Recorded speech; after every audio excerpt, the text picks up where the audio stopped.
Un cœur surplombe le mémorial des victimes de l'attentat de Nice, au cours duquel 86 personnes ont trouvé la mort, dont une dizaine d'enfants.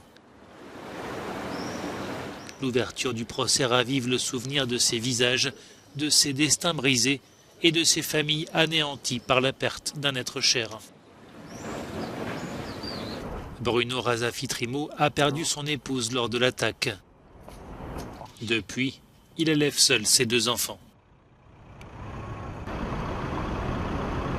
S'il ne sait pas encore s'il va assister aux audiences, il tient à en parler à ses garçons. Ils s'intéressent et ce qu'il y a, c'est qu'ils n'oublient pas. Ils ont juste mis les choses de côté. Mais il suffit de leur parler du 14 juillet et ils revivent le moment. Donc, ils ont encore tout bien en mémoire. Adjer Ben Awissi a fondé l'association Une Voix des enfants. Le soir des attentats, elle et sa fille sont passées entre les roues du camion conduit par le terroriste. Si elles en sont sorties vivantes, sa fille conserve un traumatisme profond.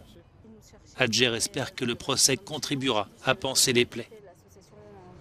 Le peu que peut nous apporter ce procès, il faut qu'on le prenne.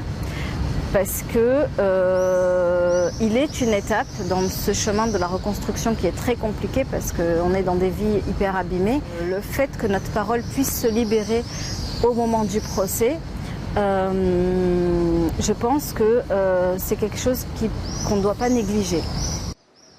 Le procès des attentats doit aussi permettre à la ville de Nice de surmonter ses divisions et de réconcilier les communautés. Dans les jours qui ont suivi, il y a eu des tensions multiples.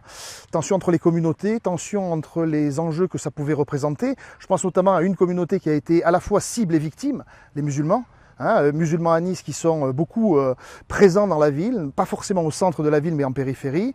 Il y a eu beaucoup de victimes musulmanes lors de cet épisode dramatique et en même temps on a beaucoup stigmatisé les musulmans avec le meurtrier. Et ce sujet est un sujet central dans la ville dont les conséquences ne sont pas encore résolues.